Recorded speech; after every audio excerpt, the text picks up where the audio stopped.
Is everyone in your team working from home? Are you wondering how you're going to be able to keep them motivated through this time? If this is you, then listen to 10 things that you can do in order to make sure that your team are motivated and thriving whilst working from home. My name's Sonia Gavira, and I'm a leadership coach and mentor dedicated to helping people like you build and sustain high-performing, engaged and loyal teams, and have some fun in the process and actually start to enjoy all of the people stuff. Now, let me get straight to it. These are 10 things that you can do to make sure that your team are motivated and thriving whilst they're working from home. Number 1, ensure that they have all the equipment that they need to work from home comfortably. And this isn't just a laptop and a phone. It's also a good office chair, a desk. Maybe if they don't have room in their home to have a separate office, maybe you can give them access to a screen, something that they can put up to create a space in their home where they can work from. Maybe it's somewhere that they can file their stuff so that it isn't lying all over the place, and that it can be as organized as it is at home as it is in the office. Number 2, be flexible. Be flexible over hours. Flexible when children or other adults are in the room and either walking behind them or deciding that they want to come and sit on their lap in the middle of a meeting. These things happen.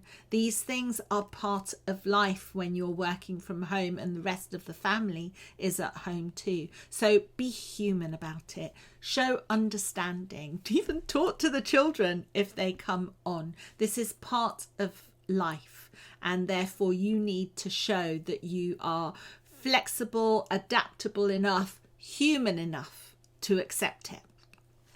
Number 3, focus on the goals. Focus on what it is that needs to be achieved, not when in terms of hours, in terms of clocking in at 9 o'clock and finishing at 5 or whenever that is. Focus on achieving the goals in reasonable time rather than on office hours. Number 4, call in regularly. Those water cooler moments, as we call them now, those moments where maybe you could walk from one meeting to the other and have a chat, aren't there. So how do you recreate them? Call in regularly to check up on people in terms of how they are, what they're doing, what their day is like, and be available for those chats too. Number 5, to help you do this, you can organise and set up some form of chat system. So whatever system you use, whether it's Skype, whether it's Zoom, whether it's Teams, whatever it is, Slack, use something that is a way to just send little messages to one another. I did this with a team of over, nearly 100 coaches across the whole of EMEA, and then with my team of coaches that I ended up in Europe, and they were just over 80 at one time. And what we did is we just set up WhatsApp groups, and that enabled me to check in with people. It enabled people to ask for help really easily from each other, share stuff. And what I want you to do is I want you to go first. So one of the things that I did, and this is when the rooms, the WhatsApp chat started, was I was responsible for Europe, and I had a team, as I say, of about 80 coaches in Europe. But I was asked, because I speak Spanish, because my parents are Spanish, I was asked to go to Central America to solve an issue there. And I was going to be away for nearly 3 weeks. And I wanted to make sure that my team in Europe knew that I was okay, knew that I was around if they really needed me, and could share in my experience. So we set up the WhatsApp groups, and I used to share videos and photos of where I was and what I was doing and what the organizations that I was working with in Central America were like, in terms of the same or different to the organizations in Europe. So something that has a purpose and has a social element to it too. Then number 6, this is gold. Okay, please do this. Ensure that your meetings are not scheduled one after the other. Make sure that there is at least a 20-minute, ideally 20-minute gap in between meetings, so that people have got an opportunity to go to the loo. People have got the opportunity to get up and make themselves a cup of tea. The number of people that I've worked in this year who've said, I'm struggling to even get off my chair to go to the toilet, let alone anything else, Sonia, because I've got literally back-to-back meetings. Remember that most of the time you used to walk from one meeting to another. So there was some time there to decompress, to let go of what had happened in one meeting before you go into another.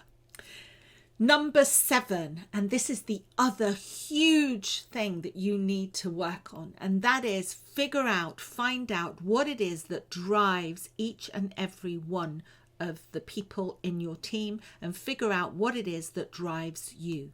There are 9 core motivators, and somewhere here probably you'll see a grid with the 9 motivators, and I'll make sure that I put them in the comments below or in the description below. Now, these 9 motivators are what drive each and every one of us, and we all have a preference.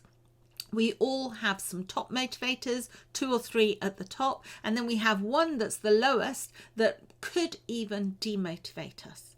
It is really, really important that you find out what these are and find out what's missing for people, because this means that you can, and this is point number 8, you can deliver the messages that you need to deliver to each individual in a way that touches on those motivators. So if you've got, for example, a big change, and change is happening all the time. So if you've got a big change to communicate, and you know that one person in your team is really driven and motivated by feeling secure and safe, you need to make sure that with that person, you tell them not only what's changing, but critically what is staying the same. That you give them the time to digest and to get involved in what that change will be and what the implications are for them, because they need to feel safe and secure in order to feel motivated.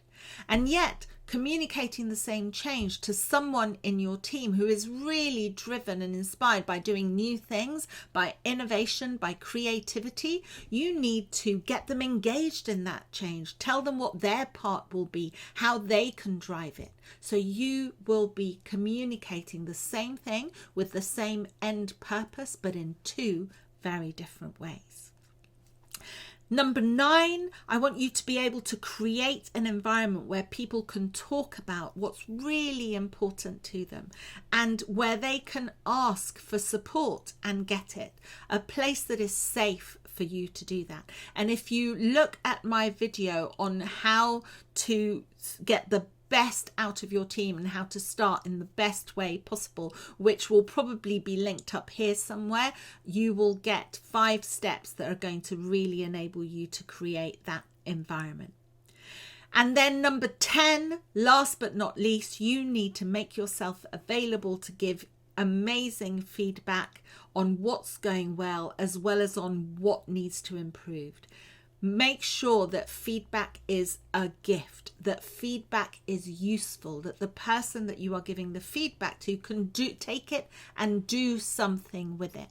Otherwise, it's either just praise or just criticism, neither of which are useful. So I hope you've enjoyed this. I hope you've taken something from it. Let me know in the comments below which one of those steps you're going to do straight away. And if you don't want to miss out on more tips and ideas to help you build and sustain the best team that you can and have the best performance and best year ever, then please subscribe to the channel. Click on the bell if there is one to alert you to when I have a new video, and I look forward to hearing from you and seeing you soon. Take care. Bye.